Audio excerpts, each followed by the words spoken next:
போன வீடியோ பார்த்துட்டு எது நல்ல தோசைகள்னு கண்டுபிடிச்சிட்டீங்களா நண்பர்களே? கவலை விடுங்க.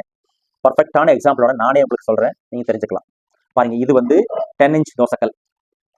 மார்க்கெட்டில் வாங்கின தோசைக்கல் உங்களுக்கு விளக்குறதுக்காகவே ஒன்று வாங்கி கட் பண்ணியிருக்கோம். இது ஆஃப் சைஸ். இதோட திக்னஸ் வந்து 5 mm. நாங்கள் கலந்து பார்த்துட்டோம். இதோட வெயிட் பாருங்கள், 1.25 ஒரு அப்ராக்சிமேட்டாக வச்சுக்கலாம். அதாவது அப்போது முழு டயமீட்டர் எடுத்துட்டிங்கன்னா 2.5 kg. இது எங்களோட எல்போ தோசைக்கல். இது 10 இன்ச்.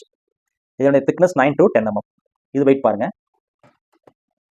2.3 2.25. இந்த ஹேண்டல் கழிச்சிருங்க, 2.25.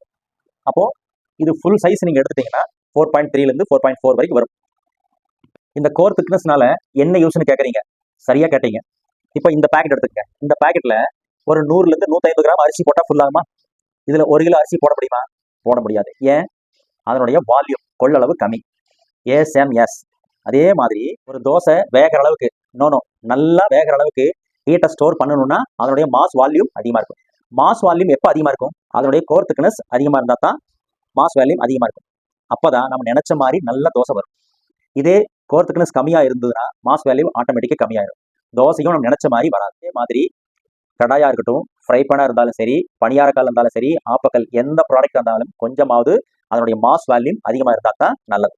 ஓகேவா? இப்போ இந்த ரெண்டுல எது பெஸ்ட் தோசைகள் நீங்களே சொல்லுங்க நண்பர்களே. இப்போ எங்ககிட்ட 3 விதமான தோசைகள் இருக்கு. அதனுடைய ஃபுல் டீட்டெயிலான வீடியோ பார்க்கணும்னா நெக்ஸ்ட் வீடியோ பாருங்க. For notification please subscribe our channel. Thank you.